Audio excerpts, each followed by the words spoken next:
ఇందాక మీరు చెప్పొద్దు అంటే వచ్చి మీరు టెస్ట్ చేయించండి అని చెప్పింది కదా. పావు గంట లేట్ అయింది. ఇప్పుడు పాము కలిసిన వ్యక్తి పావు గంట లేట్ చేస్తారా మీరు? ఏం కదా, ఏం కాదు. ఇందాక రెస్పాండ్ అయితే తీసుకొచ్చి ఇది లెక్కలేదు మీకు. 100 కేసులు చూస్తారు మీరు. ఇది రెస్పాండ్ గారు మీరు కనీసం కుర్చీలోంచి లేచి పాము కలిసిన వ్యక్తి చూడరా మీరు? కనీసం చూడరా మేడం మీరు? పాము కలిసిన వ్యక్తిని ముగ్గురు డాక్టర్లు ఉండి ఒక్కరు లేచి చూడరా? చెప్పండి నాకు. మీ ఒక్కరు లేవలే, ముగ్గురు డాక్టర్లు ఒక్కరు లేవలే. ఆమె లేవలేని పరిస్థితిలో ఉంటే కనీసం చూడరా? ప్రైవేట్ హాస్పిటల్ మీకు అదే తేడా. ప్రైవేట్ డాక్టర్లు అయితే అమ్మట చూస్తారు. మీరేంటి ముగ్గురు డాక్టర్లు కూర్చొని పాము గడిచిందని చెప్తే ఒక్కరు లేవాలా? మీరు నవ్వుకుంటూ మాట్లాడుతున్నారు. మీరు ఎవడు బాధ ఆడుకుంటుంది?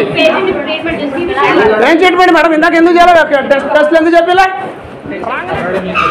ఇందాక మీరు చెప్పొద్దు అంటే వచ్చి మీరు టెస్ట్ చేయించండి అని చెప్పింది కదా. పావు గంట లేట్ అయింది. ఇప్పుడు పాము కలిసిన వ్యక్తి పావు గంట లేట్ చేస్తారా మీరు?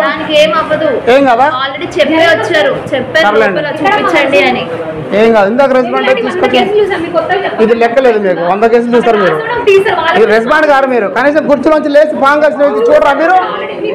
కనీసం చూడరా మేడం మీరు? పాము కలిసిన వ్యక్తిని ముగ్గురు డాక్టర్లు ఉండి ఒక్కరు లేచి చూడరా? చెప్పండి నాకు. మీ ఒక్కరు లేవలే, ముగ్గురు డాక్టర్లు ఒక్కరు లేవలే. ఆమె లేవలేని పరిస్థితిలో ఉంటే కనీసం చూడరా? ప్రైవేట్ హాస్పిటల్ మీకు అదే తేడా. ప్రైవేట్ డాక్టర్లు అయితే అమ్మట చూస్తారు. మీరేంటి ముగ్గురు డాక్టర్లు కూర్చొని పాము గడిచిందని చెప్తే ఒక్కరు లేవాలా? మీరు నవ్వుకుంటూ మాట్లాడుతున్నారు. మీరు ఎవడు బాధ ఆడుకుంటుంది? ఏం ట్రీట్మెంట్ మేడం? ఇందాక ఎందుకు చేయాలి? టెస్ట్లు ఎందుకు చెప్పలే? రాగానే